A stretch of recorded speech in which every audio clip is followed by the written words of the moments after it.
All right, after my command of the Boomer, I was sent out to Pearl Harbor to be on the staff of Sub-PAC for Polaris matters. And at the time, I was the only nuclear trained officer at Pearl Harbor. So I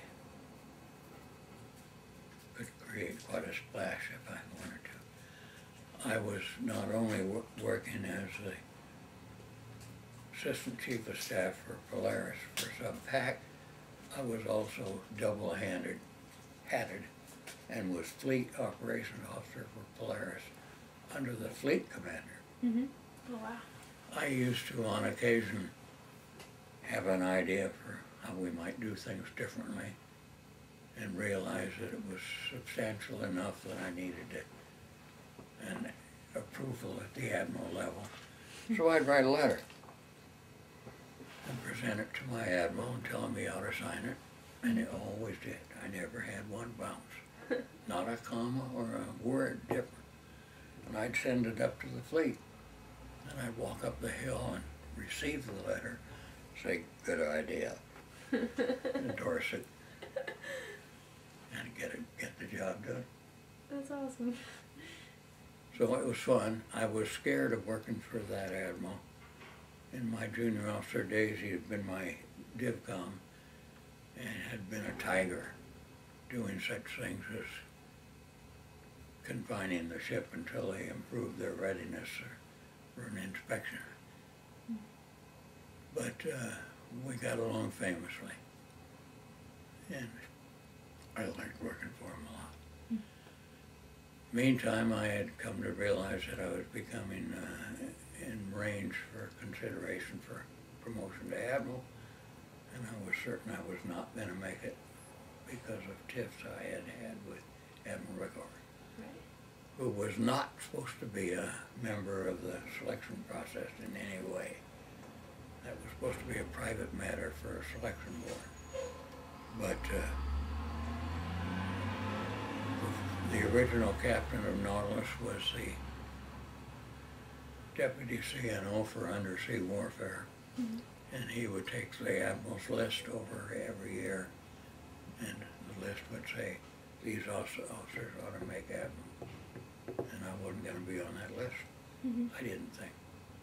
Later, because I knew an Admiral serving on the board, Rickover, I learned that, indeed, my name had not been on the list. So, I decided that I'd had a lot of fun, and I'd never served in Washington other than my required tour with Admiral Rickover. And I didn't want to be a flunky in the Pentagon. right? And I was clearly earmarked for making up for lost ground in that department. So I decided to quit. Okay. Just. And I retired at the end of my tour as Chief of Staff for Polaris. How many years was that? 23. I've been retired longer than I served.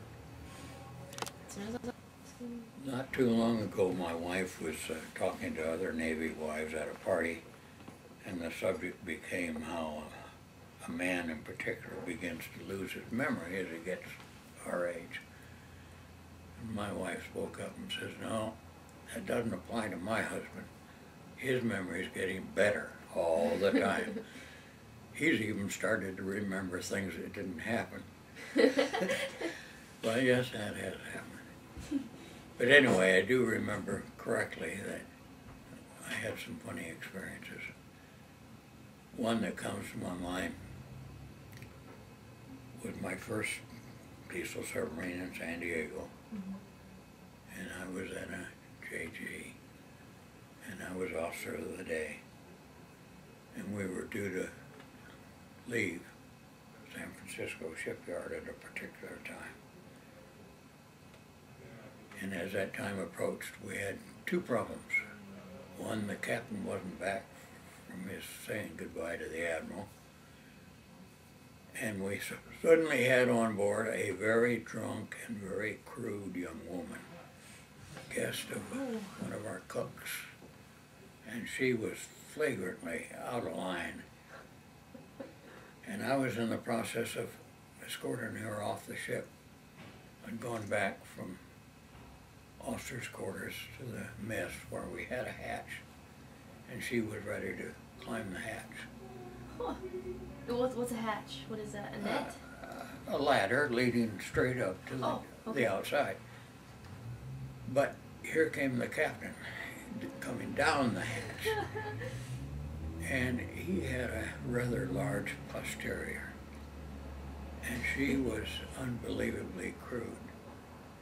So he's coming down the hatch thinking that here I am, this is my ship, and all of a sudden he's rectally examined. Oh. The girl gives him the finger right through the trousers. Oh my gosh! And he continues, nevertheless, down and quickly looks at me and looks at her and tells me to get that woman off the ship now. Yeah! I'd say so. That's Which I did, but it was a memorable experience. See. Another experience that I remember well was in my one battleship year. The officers of the gunnery department provided the boat officers for the barge and the gig. Okay. The admiral at the time on board was Admiral Spruance. Oh. A very, he was fleet admiral. Yes. No, he sir. did not make 5 stars. No, he's a. We alternated between Halsey and Spruance. Yeah. They'd swap having the command and swap the number of the task force that they called themselves. Yeah. But it was boss of the ocean-going ships of the Pacific. It was always So the two guys were very, very different when we observed what they were like. Admiral Halsey was the kind of guy that saw to it that his flyers, when they returned, had a tot of brandy. And his chief of staff reminds him one day that that's against the rules. And he says, hell, them that don't drink won't fuck, and them that won't fuck won't fight. Continue to serve brandy. Okay. Admiral Spruance, on the other hand, while not quite as famous and respected for his fighting and fighting ideas, was a splendid technician, strategic planner, and every inch a gentleman. Strictly a nice guy. If he ever had to tell somebody that he didn't approve, he took him over in private and explained why he thought so. That was the kind of guy he was. Yeah. So I get called away one day to be boat officer for Admiral Spruance. And I chop down to the boat and look it over very carefully and make sure everything's shipshape and looks safe. And the Admiral comes aboard alone. He doesn't have anybody from his staff with him, not even his aide.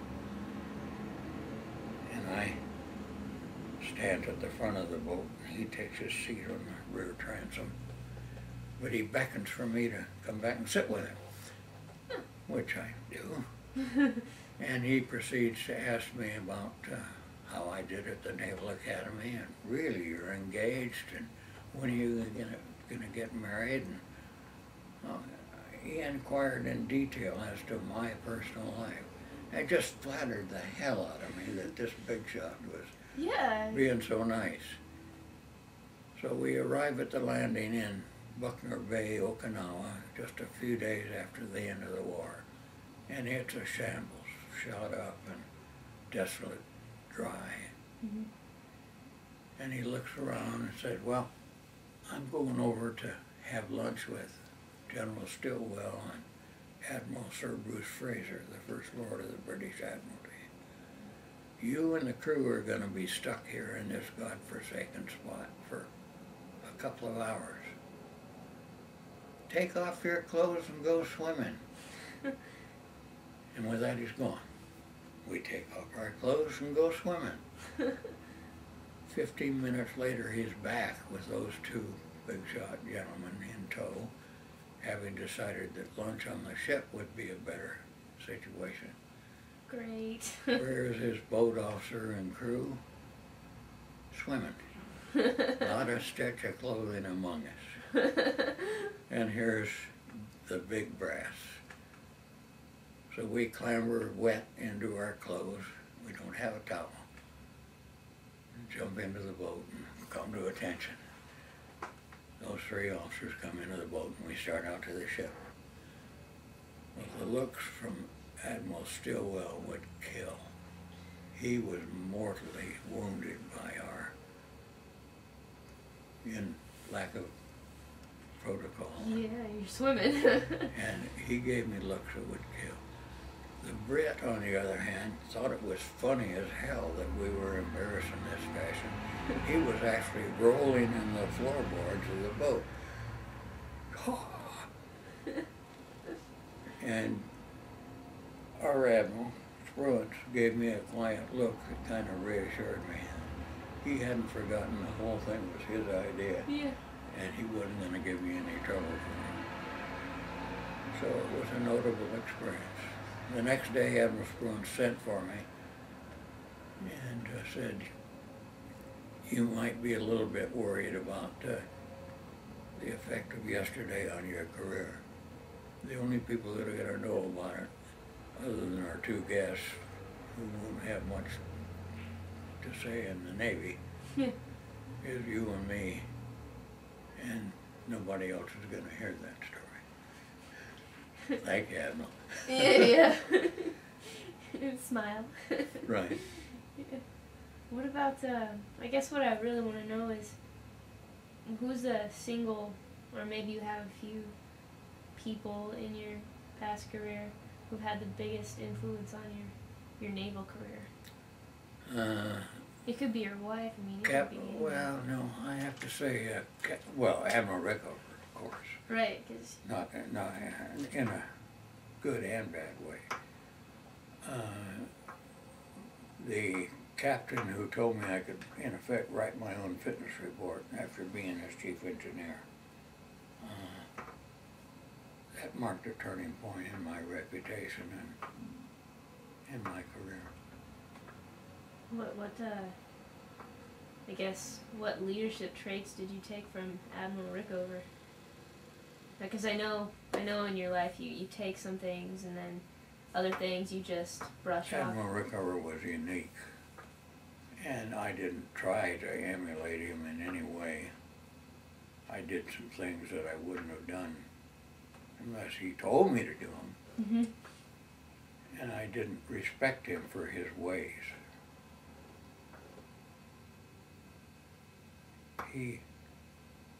Well, I think that another officer could have done more or less what he did as the father of the nuclear navy without all the hate and discontent.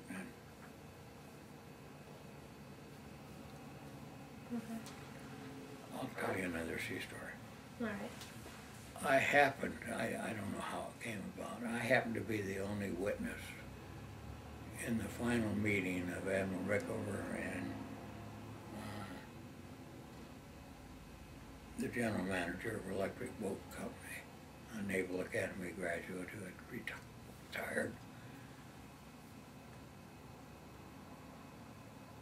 And they were fighting mad at each other. The spittle was flying and they were calling themselves bad names. Mm-hmm. And I kept trying to get out. I didn't want to be remembered as being a witness to that. And I'd get out of the room and I'd be someplace near the head of the stairs, completely out of the joint, when Rickover would shout for me to come back and listen to what this jackass is saying now. So anyway, when it was all over, Rickover announced that he was going to reject the traditional hospitality of the Electric Boat, and he was going to go home with me. Mm-hmm.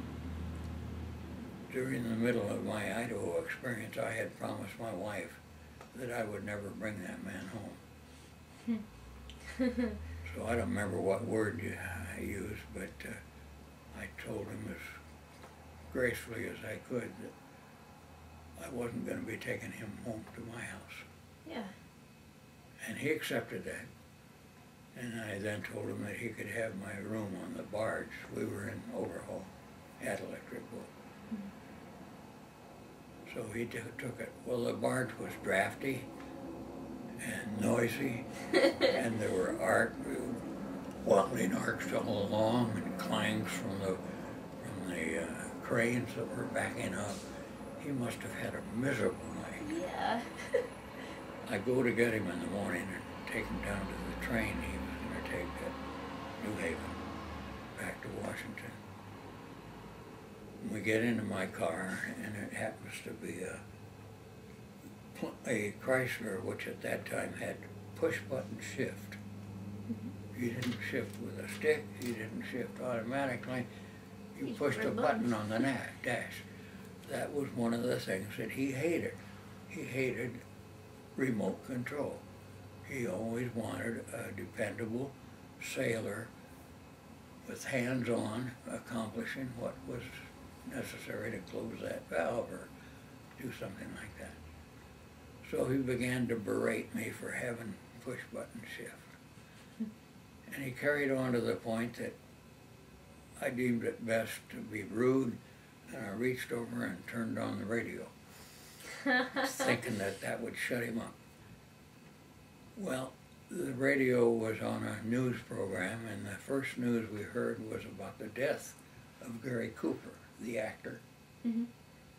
He wanted to know who Gary Cooper was. Oh no. And I thought he knew who Gary Cooper was. But I played the game and I started to tell him who Gary Cooper was. And I didn't get very far when he said, "I suppose you go to a lot of movies." And we were off and running again. No, no. He had no use for people that watch movies or TV. Well, he just seems like a very interesting guy. So he was unusual. His famous shortest interview was of a friend of mine who later commanded the 7th Fleet. And his name was Paul Tom, T-O-M-B, Tom. Tomb. He comes in, the Admiral says, "Sit down, Tomb." "Admiral, if you don't mind, it's very easy to assume that my name is Tomb, but for generations my family has pronounced it Tom." "Sit down, Tomb. You strike me as an arrogant young man with this insistence on the pronunciation of your name. So we're going to proceed a little differently in this interview. I want you to choose a subject, any subject, and we'll quickly find out that I know more about it than you do. Now then, what subject do you choose?" "Admiral, suppose we talk about the atom boom." Yeah, boom. Out, Yeah, sign him yeah. up.